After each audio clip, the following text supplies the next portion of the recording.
Next gen நேயர்கள் அனைவருக்கும் வணக்கம். வாழ்க வாழ்க வாழ்க. நான் உங்கள் ஜோதிடர் ஓம் சக்தி ராஜா. ஓம் ஸ்ரீ ஸ்ரீங் சிவயவ சிவாவா சிவரூபிணியேவா. ஓம் சக்தி தாயே போற்றி. சர்வம் சக்திமயம். அகிலாண்ட கோடி பிரம்மாண்ட நாயகி உமையலினுடைய அருளோடும் உங்களுடைய பேரன்பும் ஆதரவோடும் தட்சிணாயன காலத்தில் நம்ம என்னெல்லாம் பண்ணலாம், என்ன மாதிரி காரியங்கள் நாம் பண்ணணும் முதல்ல. ஏன்னா தட்சிணாயன புண்ணிய காலம் அப்படின்னு தான் சொல்லப்படுது, உத்ராயண புண்ணிய காலம் அப்படின்னு தான் சொல்லப்படுது. தட்சிணாயனம்னா என்ன, உத்ராயணம்னா என்ன அப்படின்ற ஒரு கான்செப்ட் வருது. அப்படின்னா என்ன, பல சித்தர் பெருமக்களும் ஞான பெருமக்களும் வாழ்வியல் அறிஞர்களும் வாழ்ந்து சென்றவர்களும் சொல்கின்ற விதிகளை தான் நாம் இன்றளவும் பின்பற்றின்னு இருக்கோம். அதில் எந்த மாற்று கருத்துமே கிடையாது. அதனுடைய வடிவமைப்பு தான் வெவ்வேறு விதமாக நம்ம வடிவமைக்கிறமே கண்டி தத்துவங்கள் என்னமோ ஒன்று தான். இது நாள் வரைக்கும் அப்படி தான் நடந்துட்டு வருது. நாம் இதை மாற்றிட்டோம், அதை மாற்றிட்டோம், இப்படி செஞ்சிட்டோம், அப்படி செஞ்சிட்டோம்னு தான் சொல்லிட்டு இருக்குமே கண்டி, ஆனால் இங்கே எதையுமே மாற்றலை அப்படின்றது தான் நிசப்தமான உண்மை. ஆமாம், இந்த கிரகங்கள், இந்த கிரக பாவங்கள், கிரக காரத்துவங்கள், கிரக தசாபுத்திகள், இதெல்லாம் என்னென்ன பண்ணணுமோ அதெல்லாம் கரெக்டாக பண்ணிட்டு தான் இருக்கும் எப்பயுமே. நாம் தான் ஏதாவது ஒரு விஷயத்தை போட்டு குழப்பின்னு கிடப்போம். அதனால் பயணத்தை தான் அயனம் அப்படின்னு சொல்கிறாங்க. இந்த சூரியனை மையமாக வைத்து சொல்லப்படக்கூடிய விஷயங்கள் தான் உத்ராயணம் தட்சிணாயனம். ஒரு ஜாதக விதியில் விதி மதி கதி அப்படின்னு தான் ஒரு பலன் நாம் எடுப்போம். முதல்ல பிறந்த நேரத்திற்குண்டான லக்ன புள்ளியை மையமாக எடுத்துட்டு சொல்லக்கூடிய விஷயந்தான் விதி. மதி சந்திரனை மையப்புள்ளியாக வைத்து லக்ன பாவகமாக சந்திரனை பாவித்து அந்த பாவகத்திலிருந்து அதற்குண்டான பலன்களை எடுக்கிறது தான் மதி அப்படின்னு நம்ம சொல்கிறோம்.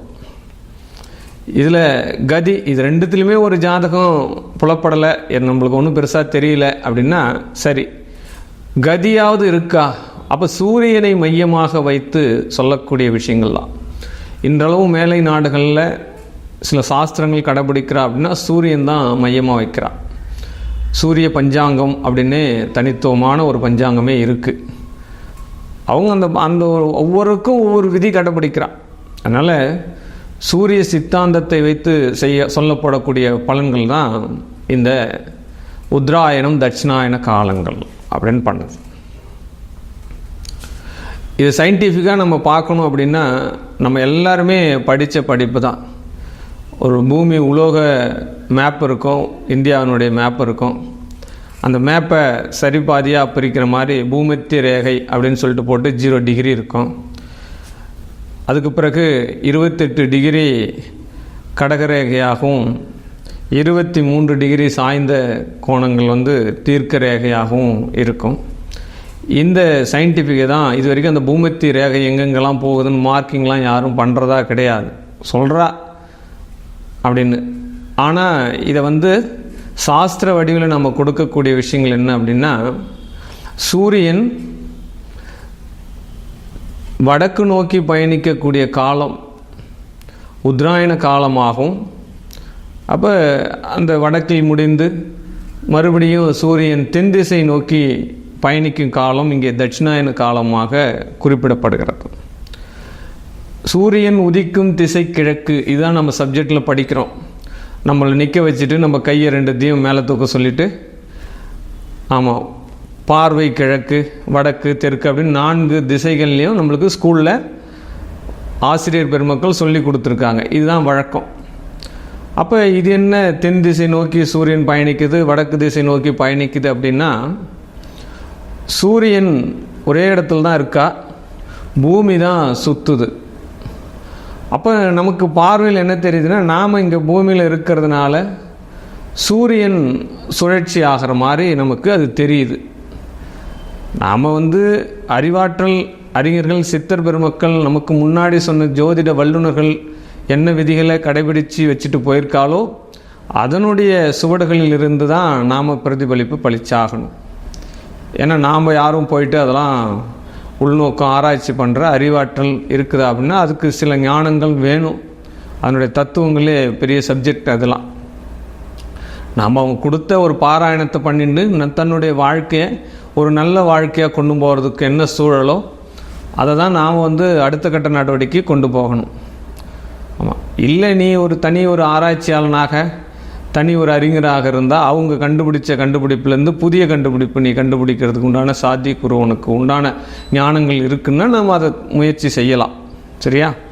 அப்படி இருந்தாலும் கடைசியில் அதுதான் சரி அப்படின்ற மாதிரி தான் நிற்கும். அதில் எந்த மாற்று கருத்தும் கிடையாது. இந்த உத்தராயண காலத்தான் பகல் மாதம் அப்படின்னு சொல்கிறார். தை மாதத்திலிருந்து மகர காலம் அப்படின்னு சொல்லப்படக்கூடிய மகர சங்கராந்தி அப்படின்னு சொல்லப்படக்கூடிய அந்த தை மாதத்திலிருந்து ஆனி மாதம் ஆக வரக்கூடிய அந்த 6 மாதமே பகல் மாதம் அப்படின்னு சொல்கிறார். இப்போ ஆடி மாதம் முதல்ல இருந்து தை மாதத்தினுடைய பிறக்கக்கூடிய மார்கழி 31 வரைக்குமே தட்சிணாயன காலங்கள் அப்படின்னு சொல்கிறார். இதுக்கு ஒரு விதி சொல்கிறார். தேவர்களுக்கு ஒரு நாள் தான் நம்மளுடைய ஒரு வருடம். அப்போ கலியுகத்தில் இந்த ஒரு வருட காலங்கள் என்பது தேவலோகத்தில் ஒரு பொழுது தான். அப்போ பகல் பொழுது இரவு பொழுது இந்த ஒரு நாள் தான் இந்த உத்தராயண தட்சிணாயன காலங்கள் அப்படின்னு சொல்கிறா. இதில் இந்த மத்திய பொழுது பார்த்தோம் அப்படின்னா உத்தராயணத்தில் சித்திரை மாதத்தையும் இரவில் இந்த தட்சிணாயனத்தில் ஐப்பசி மாதத்துலேயும் அந்த 0 டிகிரி 180 டிகிரி இது தேவர்களுக்கு சாப்பாட்டு நேரம் அப்படின்னு சில சூட்சமங்கள் சொல்லி வச்சுன்னு இருக்கா. ஏன்னா நமக்கு என்ன ஒரு டாபிக் அப்படின்னா எதையுமே மனிதன் எளிமையாக புரிந்து கொள்ளக்கூடிய சூழல் வடிவில் அவனுக்கு சொல்லி கொடுக்குறோம் அப்படின்னா அவன் மனதில் பதியும். அதனால் இந்த 0 டிகிரி 180 டிகிரின்றத சாப்பாட்டு வேலைன்னு சொல்லிட்டோம் அப்படின்னா அவனுக்கு நல்ல ஒரு அழுத்தமாக புரிஞ்சிடும். அப்போ இன்றளவுமே நம்ம தமிழர்கள் வளரக்கூடிய பிள்ளைகள் வளரக்கூடிய சூழ்நிலை எப்படி இருக்குது அப்படின்னா கதைகள் மூலமாக தான் சில விஷயங்கள் எல்லாம் விளக்குறான். ஸ்கூலில் வாத்தியார் கூட சில விளக்கத்தை சொல்லணும் அப்படின்னா சில கதைகளை சொல்லி விளக்கம் சொன்னாங்க அப்படின்னா கரெக்டாக புரிஞ்சுக்குவா புள்ள. அந்த மாதிரி தான் நம்ம ஒரு விஷயத்தை புரிஞ்சுக்கணும் அப்படின்னா சில விதிமுறைகளை ஆசிரியர்கள் குருமார்கள் பின்பற்றி இருக்கிறார்கள் அப்படி தான் சொல்லப்பட்டது. அப்படிப்பட்ட இந்த தட்சிணாயன காலங்கள் இரவு காலங்கள் அப்படின்னு பேர். அப்போ உத்தராயண காலத்தில் மனிதர்களிடையே பார்த்தோம் அப்படின்னா எதிர்ப்பு சக்திகள் அப்படின்னு சொல்லக்கூடிய உடலில் உள்ள இந்த உயிரணுக்கள் ஆற்றல்கள் எனர்ஜிகள் எல்லாமே பார்த்தோம் அப்படின்னா கொஞ்சம் எக்ஸ்ட்ரானரியாக இருக்கும் அப்படின்னு சொல்லப்படுது. இந்த தட்சிணாயன காலத்தில் மனிதர்களுக்கு ஏன்னா இந்த தட்சிணாயன காலம் ஆரம்பிக்கும் போது பார்த்தோம் அப்படின்னா மழைக்காலமும் இருக்காது, வெயில் காலமும் இருக்காது, குளிர்காலமும் இருக்காது. அது ஒரு மித தட்ப வெப்பநிலையாக இருக்கும். இப்படிப்பட்ட இந்த சூழ்நிலை கால சூழ்நிலை மாறும்போது அந்த உடல் அமைப்புக்கு ஏற்ற காரத்துவம் மாறும்போது நோய் நொடிகள் பிணிகள் எல்லாம் மனிதனை தாக்கும், கிருமிகள் உருவாவதற்கு உண்டான சூழல்கள் ஏற்படும் அப்படின்னு சயின்டிஃபிக்காக ஆராய்ச்சி பண்ணி வச்சுருக்கா. அதனால் அந்த உடல் எஃபெக்ட்லாம் தாங்கணும், எதிர்ப்பு சக்திகள் குறைவாக இருக்கும் அப்படின்னு சொல்லப்படுது. அந்த வரிசையில் இந்த தட்சிணாயனம் ஆரம்பிக்கும் போதே அதனால தான் ஆடி மாதத்தில் ஆரம்பிக்குது. அந்த எதிர்ப்பு சக்தியெல்லாம் உடல் தாங்கணுன்றதுக்காக தான் இந்த வரகு கம்பு கேவுரு கஞ்சி இந்த கூழ் இதெல்லாம் அந்த ஆரம்ப காலகட்டத்திலே அம்மன் மாதமாக ஆரம்பித்து நம்ம எல்லாமே அம்மனுக்கு கூழ் ஊற்றுறது கஞ்சி ஊற்றுறது இதெல்லாம் நடக்கும். அந்த உடலுக்கு ஊட்டச்சத்தான உணவு நம்ம சாப்பிடும்போது நோய் எதிர்ப்பு சக்தி அப்போவே நம்மளுக்கு வருது அப்படின்னு தான் சொல்லப்படுது. அதனால் இந்த தட்சிணாயன காலங்களில் வரக்கூடிய இந்த விசேஷத்தில் பூராவே நாம் ஐக்கியமாகணும் அப்படின்னு சொல்லப்படுது முதல்ல. ஏன்னா ஒவ்வொரு காரியத்துக்கும் ஒவ்வொரு காரணம் உண்டு, காரியம் இல்லாத எந்த ஒரு காரணமும் கிடையாது அப்படின்ற விஷயத்த முதல்ல நம்ம தெரிஞ்சுக்கணும். இந்த தட்சிணாயன 6 மாத காலங்களும் அதற்கு முன்னாடி ஆதி காலத்தில் என்ன பண்ணியிருக்கா அப்படின்னா, இது இறைவனுக்கு செய்யப்படும் தொண்டுகள் அப்படின்ற ஒரு வடிவமைப்பை பிரித்து வச்சிருக்கா. இந்த தட்சிணாயன காலங்கள் முழுவதுமே இறைவனுக்காக நீங்கள் தொண்டு செய்ய வேண்டும். மனிதன் மக்களுக்கு மக்களாகவே நீங்கள் தொண்டு செய்து கொள்ள வேண்டும். அப்போ உங்களுடைய ஆற்றலை வளப்படுத்தி கொள்ள வேண்டும். இதுக்கு தான் இந்த தட்சிணாயனமே உருவாகியிருக்கு. உத்தராயண காலத்தில் இங்கு ஏற்படக்கூடிய இந்த வடிவங்கள், ஆற்றல்கள், சக்திகள், எனர்ஜிகள் இதெல்லாம் பிரதிபலித்து உங்களுக்காக நீங்கள் இந்த உத்தராயணத்தை செயல்படுத்தி கொள்ளுங்கள். அப்போ வீடு கட்டுறதாகட்டும், திருமணமாகட்டும், ஒரு நல்ல ஒரு விசேஷ விஷயங்களாகட்டும், தனக்காக செய்து கொடுக்கக்கூடிய காலம், தங்களுக்காக, தன்னுடைய குடும்பத்திற்காக, தன்னுடைய பிள்ளைகளுக்காக, மனைவிகளுக்காக ஒரு காரியம் செய்யணும் அப்படின்னா உத்தராயணத்தை பயன்படுத்தி இருக்கிறார்கள். இப்போ தட்சிணாயனத்தை எதற்காக பயன்படுத்தணும்? நம்மளுடைய ஆற்றலை வளப்படுத்தி கொள்வதற்காக. ஆதி காலத்துலாம் யாராவது ஒருத்தர் சொல்லுவாள், நம்ம கதையில் படிச்சிருப்போம், முனிவர்கள் போயிட்டு 1000 ஆண்டுகள் தவம் புரிந்தார்கள், காட்டில் போயிட்டு 1000 ஆண்டுகள் தவம் புரிந்தார்கள், ஊசி முனையில் நின்று கொண்டு தவம் புரிந்தார்கள், ஒற்றை காலில் நின்று கொண்டு தவம் புரிந்தார்கள். இதெல்லாம் நம்ம என்னைக்காவது கண்களால் பார்த்துருக்குமானா அதுக்கெல்லாம் காரணம் கிடையாது. அந்த நிலை நம்ம உணர்ந்தால் மட்டுமே அந்த ஒரு விஷயத்துக்கு நம்ம போக முடியும். அதற்காக அதெல்லாம் நடக்கலை அப்படின்றதெல்லாம் நம்ம சாத்தியக்கூறு கிடையாது. அதற்குண்டான வரலாற்று சுவடுகள் என்றாலும் இருக்கிறது, அதற்கான அடையாளங்களும் அங்கங்கே இருக்கப்படுகின்றன என்றுதான் நிசப்தமான ஒரு உண்மை. ஆமாம், அப்படிப்பட்ட அந்த சூழ்நிலையில் இந்த தட்சிணாயன காலங்களில் நம்மளுடைய எனர்ஜி, நம்மளுடைய சக்தி, அப்போ ஒருமித்த கருத்து, ஒன்றோடு ஒன்றாக இணைந்து, கூட்டாக இணைந்து, மக்களோடு மக்களாக இணைந்து, அங்கங்கே நிறைய குழுமங்கள், ஒரு கை தட்டினால் ஓசை இல்லை, ஆனால் பல கை தட்டினால் பலமான யோசனை, அப்போ ஓசை வருது. இந்த மாதிரி விஷயங்கள் எல்லாம் செய்யணும் தான் இந்த தட்சிணாயன காலங்களே முதல்ல நம்ம உருவாக்கப்பட்டிருக்கிறது. சாதாரணமான விஷயம் அல்ல இது, அறிவாற்றலான விஷயம், ஒரு ஜோதிட சாஸ்திரத்துக்குள்ளே இருக்கக்கூடிய விஷயம். ஆனால் இதையெல்லாம் இப்போ இருக்கக்கூடிய நாம் கடைபிடிக்கிறோமா அப்படின்னா அங்கே ஒரு கேள்விக்குறிதான். அதெல்லாம் யாரும் கடைபிடிக்கிறது இல்லை அப்படின்னு தான் சொல்லப்படுது. இன்றைக்கி எல்லாமே நாம் என்ன நினைக்கிறோம் அப்படின்னா, கஷ்டப்படக்கூடாது, வியர்வை வரக்கூடாது. ஆமாம், உடல் உழைப்பு தராமல் என்னென்ன வருமானம் வருது எல்லாத்தையும் எடு அப்படின்னு தான் யோசிச்சிருக்கா. ஒரு மனுஷனும் அதை தான் யோசிக்கிறா. ஆமாம், என்னைக்கு விவசாயம் செய்வதற்குண்டான சூழ்நிலை அடுத்து போகிறதோ அன்னைக்கே உடல் உழைப்பு என்பது விட்டு விடுகிறோம் இல்லையா? ஆமாம், விவசாயி என்ன பண்ணுவான்? காலையில் பிரம்ம முகூர்த்தத்தில் எழுந்திருப்பான். முழிக்கப்படும் கண் விழிப்பை பார்த்தோம் அப்படின்னா அவனுடைய வயல்வெளிகளில் கண் முழிப்பான், அந்த பூமியில் உழுவான், அந்த பூமியோடு பூமியாக இருப்பான். அவன்தான் தேவன், அவன்தான் கடவுள். ஆமாம், பிற உயிர்களுக்கெல்லாம் உணவை கொடுப்பவன் தான் கடவுள், அவன்தான் விவசாயி. இன்றைக்கு அந்த விவசாயி என்ன நினைக்கிறாங்க? விவசாயம் பண்ணுறாங்க, தன்னுடைய கஷ்டத்தை பிள்ளைங்க படக்கூடாது, எல்லாம் நினைக்கிறது தான். தான் பட்ட கஷ்டத்தை தன்னுடைய மகன் படக்கூடாது. சரி, அப்போ என்ன பண்ணணும்? அப்போ படிக்க வைக்கணும். சரி, படித்தா அறிவு வளரும், ரைட்டு, இல்லைன்னு சொல்லலை. ஆனால் உழைப்பு பண்ணணுமா பண்ணக்கூடாதா? உழைப்பை கற்றுக் கொடுக்க வேண்டுமா கற்றுக் கொடுக்கக்கூடாதா? கண்டிப்பாக கற்றுக் கொடுக்க வேண்டும். இன்றைக்கும் ஒவ்வொரு குடும்பத்துலேயும் சில இடங்களில் என்ன தான் படித்தாலும், எவ்வளவு பெரிய உயர்வுக்கு போனாலும், உழைப்பதற்கு அங்கே வீட்டுக்கு வந்தால் கண்டிப்பாக அப்படியே சட்டையை கட்டி போட்டுட்டு, என்ன வேஸ்ட் சட்டையை கட்டிட்டு, கண்டிப்பாக மம்முட்டியோ கடப்பாரையோ எடுத்துகிட்டு கொல்லிக்கு போகக்கூடிய, வயல்வெளிக்கு போகக்கூடிய பழக்கம் சில மனிதர்கள்கிட்ட இருக்கத்தான் செய்கிறது, இல்லைன்னா நான் சொல்லலை. பெரிய பெரிய பதவிகளிலும் விட்டு மறுபடியும் விவசாயத்தை கையில் எடுக்கக்கூடிய ஆட்களும் இருக்கத்தான் செய்கிறார்கள். அப்போ உடல் உழைப்பை கொடுத்தால்தான் நாம் இங்கே உயிர் ஆக இருக்க முடியும். பல உயிர்கள் வாழ வேண்டும் என்றால் உடல் உழைப்பு இங்கே தியாகம் செய்ய வேண்டும், வியர்வை துளிகள் சிந்த வேண்டும். அப்போ இந்த தட்சிணாயன காலம் என்பது உங்களுடைய சக்தியை மேலோக்கி கொள்ள வேண்டும். எப்படி சார் சக்தியை நாம் எப்படி மேலோக்கி கொள்வது? அதற்குண்டான வழிகள் என்ன? அதற்குண்டான முயற்சிகள் என்ன? அதை எப்படிலாம் ஃபாலோ பண்ணால் நம்மளுக்கு எனர்ஜி வரும்.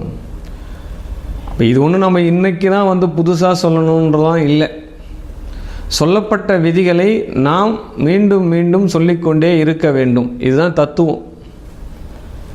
ஆமாம், நாம் இன்றைக்கி வந்து புதுசாக இந்த ஏட்டை மாற்றுறதோ செயல்களை மாற்றுறதோ கூடாது.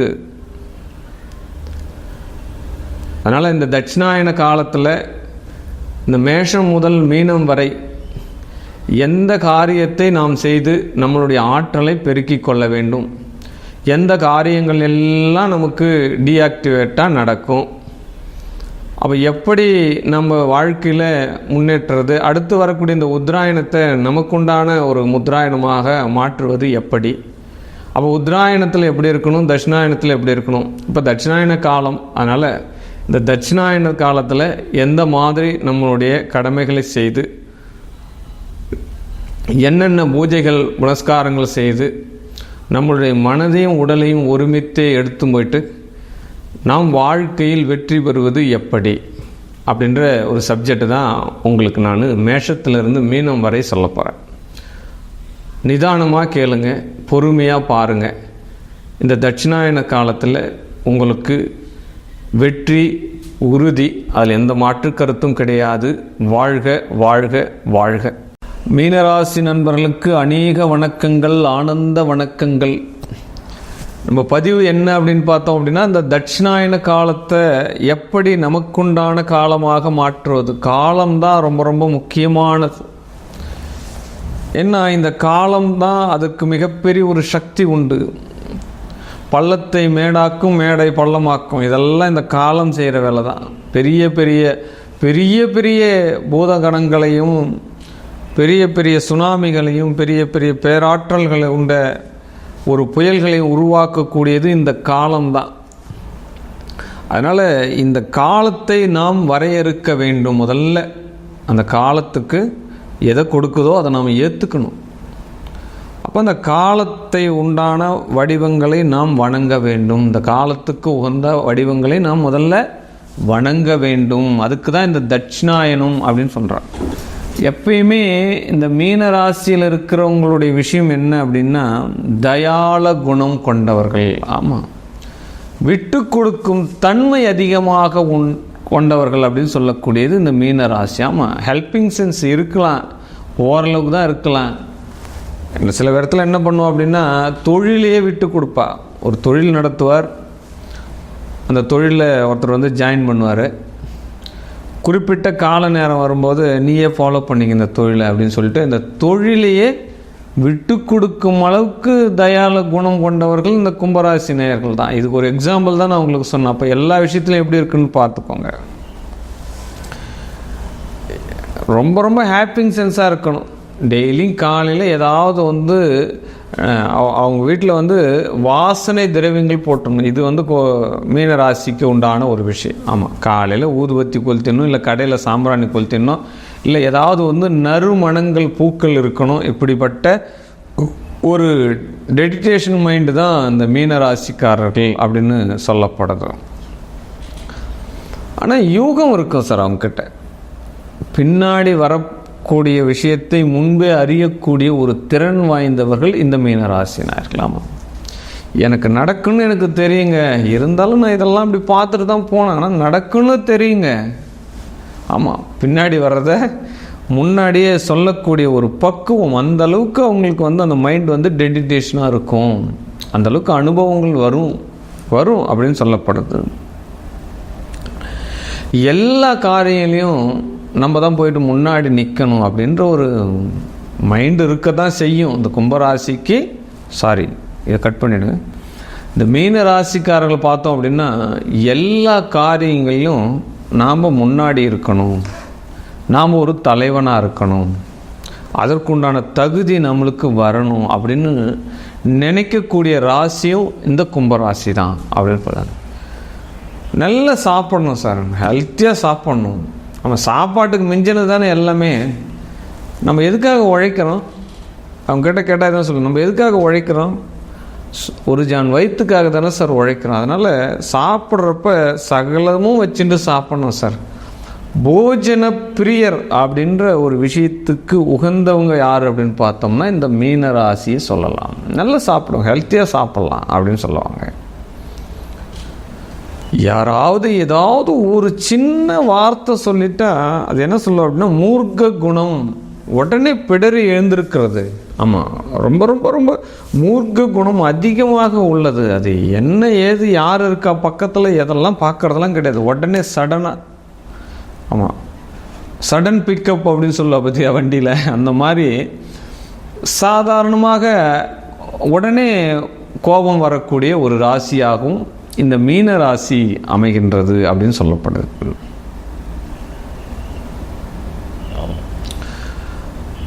நாவடக்கம் உண்டு, தன்னடக்கம் உண்டு அப்படின்னு சொல்லலாம். தன்னடக்கம் உண்டு, தன்னைத்தானே அடக்கி கொள்ளக்கூடிய ஒரு பக்குவம் இருக்கும். ஆமாம், தனக்குத்தானே ஏதோ பேசின்னு இருப்பாங்க. இந்த மீனராசிலாம் பார்த்தோம் அப்படின்னா சில நேரம் போய் பார்த்தீங்க அப்படின்னா தனியாக பேசிகிட்டே இருப்பாங்க. அவங்களுக்கு அவங்களே அடிக்கடி பேசுவாங்க. இதெல்லாம் வந்து பார்த்தோம் அப்படின்னா பெரிய போலீஸ் ட்ரைனிங்கில் சொல்ல கொடுக்கக்கூடிய விஷயம். ஆமாம், அந்த மாதிரி கல்வி கேள்விகளில் சிறந்து விளங்குவார்கள் அப்படின்னு சொல்லலாம். ஏன்னா கல்வி கேள்விகள்லாம் சிறந்து விளங்குவாங்க. மீன ராசிக்கு உண்மையான நண்பன் அப்படின்னு ஒருத்தன் கண்டிப்பாக இருப்பான்.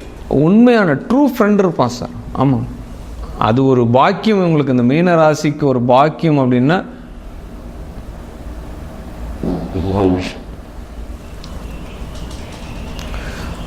உண்மையான நண்பன் என்று மீன ராசிக்கு ஒருவன் கண்டிப்பாக இருப்பான் அப்படின்னு சொல்லப்படுது. எல்லாத்துலேயுமே ஒரு கான்ஃபிடென்ட் இருக்கும் அவங்க மேலேயே. மீனராசி நேயர்கள் அவங்க மேலேயே முதல்ல நம்பிக்கை வைப்பாங்க. என்னால் முடியும் அப்படின்ற நம்பிக்கை உங்களுக்கு கண்டிப்பாக இருக்கும். சில பேர்லாம் பார்த்தோம்னா கஷ்டம், நஷ்டம், உயர்வு, தாழ்வு எல்லாமே லைஃப்பில் வந்து தான் போகும். அது வரலைன்னா அது வாழ்க்கை கிடையாது. அப்போ ஒரு சில இடத்துங்களில் சில வீழ்ச்சிகள் வரும்போது அதிலிருந்து அவங்க மீண்டு வர்றதே மிகப்பெரிய ஒரு விஷயமாயிடும். ஆனால் இந்த மீன ராசிக்கு அந்த ஒரு விஷயம் இங்கே கிடையாது. எவ்வளவு இறக்க நிலை வந்தாலும் உடனே எப்படி மேலே போகிறதுன்ற விஷயம் அவங்களுக்கு தெரியும். அந்த ஒரு திறன் கொண்ட ராசி தான் இந்த மீன ராசியாக நம்ம சொல்லப்படுது அப்படின்னு சொல்லப்படுது.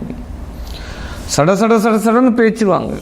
பேச்சு மட்டும்தான் இங்கே பார்த்தோம்னா அப்படியே அனல் பொறியாக பறக்கும். அதனால் இவங்கக்கிட்ட கொஞ்சம் பக்குவமாக நடந்துக்கணும். ஆமாம், அன்பு காட்டுறதுல அன்பு காட்டுவாங்க.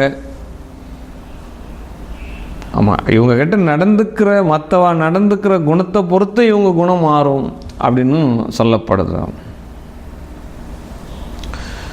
மீன ராசியில் இருக்கக்கூடிய பிள்ளைகள், அந்த குடும்பத்தில் ஒரு மீன ராசி இருக்குது, அவங்களுக்கு ஒரு பிள்ளைகள் பிறக்கிறாங்க அப்படின்னா பிள்ளைகள் ரொம்ப ரொம்ப சந்தோஷத்தை கொடுப்பாங்க சார். ஆமாம், ஏன்னா மீன ராசிக்காரங்க பார்த்தோம் அப்படின்னா அப்படியே உழைச்சி மேலே வந்திருப்பா. ஒரு நிலைமைக்கு வர்றதுக்குள்ளே பிள்ளைகள்லாம் வந்துடுவோம். அந்த பிள்ளைகளால் அந்த குடும்பம் வளரும். இது எல்லா வீட்லேயும் நடக்கும். நீங்கள் கரெக்டாக பாருங்கள். இதை மீன ராசிக்காரர்களுக்கு பிள்ளைகளால் பேர் இருக்குது, பிள்ளைகளால் அதிர்ஷ்டம் இருக்குது, புத்திரர்களால் வளர்ச்சி உண்டு அப்படின்னு சொல்லலாம். இதுதான் அந்த மீன ராசிக்கு உண்டான விஷயம். அந்தஸ்துக்கு மீறிய, தன்னுடைய தகுதிக்கு மீறிய மறைமுகமான எதிரிகள் இருப்பார்கள். இங்கே தான் மீனராசி கொஞ்சம் ஜங்க் ஆகும். ஆமாம், அவனை எதிர்கொள்ளவே முடியாது. என்னடா இது, எப்படிடா அவனை போட்டு அப்படின்ற மாதிரி ஒரு திங்கிங் வரும் இல்லையா நம்மளுக்கு. தன்னுடைய அந்தஸ்துக்கு மீறிய மறைமுகமான எதிரி இருப்பான். நமக்கு ஒரு காரியம் நடக்கணும், ஒரு லேண்ட் வாங்குறோன்னு வச்சுக்கோங்களேன். ஒரு எக்ஸாம்பிள் சொல்கிறோம். ஒரு லேண்ட் வாங்குகிறோம். அந்த லேண்டில் ஏதோ ஒரு வில்லங்க சரியாகணும், இல்லை பட்டாவே மாற்றணும் அப்படின்னா கூட நாம் எடுத்து போய் ஃபைல் கொடுக்குறவன் அதை சட்டுன்னு முடிச்சு கொடுக்க மாட்டான். அவனை போய் நம்ம கேள்வியே கேட்க முடியாது. ஏன்னா அவனால் தான் நம்மளுக்கு காரியம் நடக்கணும். அந்த மாதிரி அவன் பார்த்தா உயர்ந்த இடத்துல இருப்பான். நம்ம கேள்வியும் கேட்க முடியாது, அவனால் காரியமும் நடத்தி தரமாட்டான். இந்த மாதிரிலாம் வர்றது எவ்வளோ பெரிய கஷ்டம். இந்த மாதிரி ஒரு பிரச்சனை இந்த மீன ராசிக்கு வரும் அப்படின்னு சொல்லப்படுது.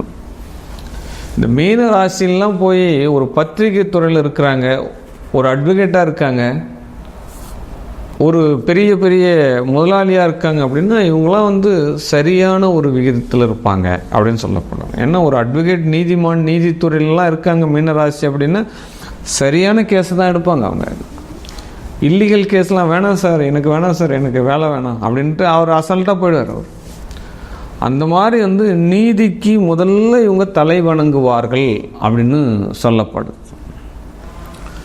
பிற்காலத்தில் இவங்க எல்லாம் பார்த்தோம் அப்படின்னா தொண்டு நிறுவனம் நடத்துவார்கள். ஆமாம், அறம் சார்ந்து இவங்க எப்பயுமே சிந்திச்சுன்னு இருப்பாங்க. இவங்க படிக்கும்போதே சரி சில டொனேஷன்லாம் வசூல் பண்ணுவாங்க இல்லையா, முதியோர் இல்லத்துக்கு, ஊனமுற்றவர்களுக்கு, நோயுற்றவர்களுக்கு, இந்த மாதிரிலாம் டொனேஷன் ஃபண்டு வசூல் பண்ணுறவங்களாம் யாருன்னு பார்த்தோம் அப்படின்னா இந்த மீன ராசிக்காரங்களுக்கு இந்த மாதிரி டொனேஷன் ஃபண்ட்லாம் வாங்கி பல பேருக்கு உதவி செய்கிறது எல்லாமே இவங்க உடல் ரீதியாகவும் மன ரீதியாகவும் இப்படி தான் இருப்பாங்க அப்படின்னு சொல்லப்படுது. இந்த மீன ராசிக்காரர்களுக்கு கண்டிப்பாக அநேக ஆதரவுகள் இந்த சமுதாயத்தில் கிடைக்கும், எங்கே போனாலும் கிடைக்கும். ஆமாம், ஒருத்தர் ஊர் விட்டு ஊர் வந்துட்டார் அப்படின்னா அந்த ஊரில் இருக்கிறவங்க அவங்களுக்கு சரியான இடம் கொடுப்பாங்க, பரவாயில்ல நல்ல வாழ்க்கை கொடுப்பாங்க, எல்லோராலையும் மதிக்கப்படுவாங்க. அது இந்த மீனராசிக்கு உள்ள விஷயம்தான். ஆனால் இன்னொன்றும் உண்டு, இந்த மீனராசிக்காரர்களுக்கு பிறந்த ஊரை விட்டு எப்படி வெளியில் போகிறாங்களோ அப்போ தான் அவங்களுக்கு நல்ல காலன்றதையும் நம்ம தெரிஞ்சுக்கணும். ஆமாம், பயணங்கள் தான் இவர்களை பலசாலி ஆக்கும். நிறைய பயணங்கள், தன்னுடைய வாழ்நாள் முழுவதும் பயணப்பட்டு கொண்டே இருப்பார்கள் இந்த மீன ராசிக்காரர்கள். படிப்புக்காக, தொழிலுக்காக, திருமணத்திற்காக, வேலை வாய்ப்புக்காக, அடுத்தது பிள்ளைகளுக்காக, இப்படி பயணப்படக்கூடிய ஒரு ராசி தான் இந்த மீன ராசியாக இருக்கும் அப்படின்னு சொல்லப்படுது. மீன ராசிக்கு அமையக்கூடிய களத்திரம் இங்கே ஒரு பாசிட்டிவாக இருக்கும் சார். ஆமாம், மீன ராசிக்கு அமையக்கூடிய களத்திரம் ஒரு பாசிட்டிவாக இருப்பாங்க, சாதகமாக இருப்பார்கள் அப்படின்னு சொல்லப்படும். ஆமாம், எந்த வேலையிலையும் உங்களுடைய களத்திரம் உங்களை கைவிட மாட்டாங்க சார், அனுசரணையாக இருப்பாங்க. நீங்கள் உயர்ந்தாலும் சரி உங்களை பாராட்டுவாங்க, தாழ்ந்தாலும் உங்களுக்கு உறுதுணையாக இருக்கக்கூடிய களத்திரம். அதை தான் சொன்னேன், நண்பன் ஒருவன் உங்களை உயர்த்துவான் அப்படின்னு சொல்லிட்டு. அந்த நண்பன் மனைவியாக கூட இருப்பாள். நண்பனை போல் அந்த மனைவி வந்தால் உங்களுக்கு பாக்கியம் தானே, அதில் ஒரு பாசிட்டிவ் இருக்குது அப்படின்னு சொல்லலாம். அப்போ மீனராசிக்காரர்கள் தன்னுடைய வாழ்நாளில் இன்னும் பல பல பல பல வெற்றிகளை பெறுவதற்காக இந்த தட்சிணாயனத்தை எப்படியெல்லாம் பயன்படுத்திக்கலாம். 2 காலம்தான், 2 அயனம்தான் சூரியன். ஒன்று உத்ராயணம், ஒன்று தட்சிணாயனம்.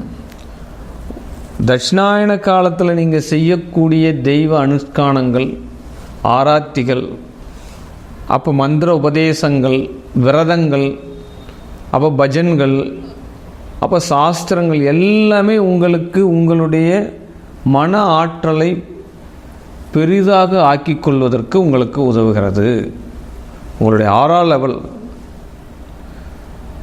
லெவல் என்பது ஒரு மனிதன் அதை உணரும்போது தான் தெரியும் உங்களுக்கு. என்ன சார் 6ஆம் லெவல்னா, ஒரு மனிதன் தன்னுடைய சுய ஒழுக்கத்தினாலும் தன்னுடைய ஒரு அனுஷ்டானத்தினாலும் அவனுடைய பெயர் புகழ்கள் எந்த அளவுக்கு விரிவடைகின்றன, அதுதான் 6ஆம் லெவல் அப்படின்னு பேர்.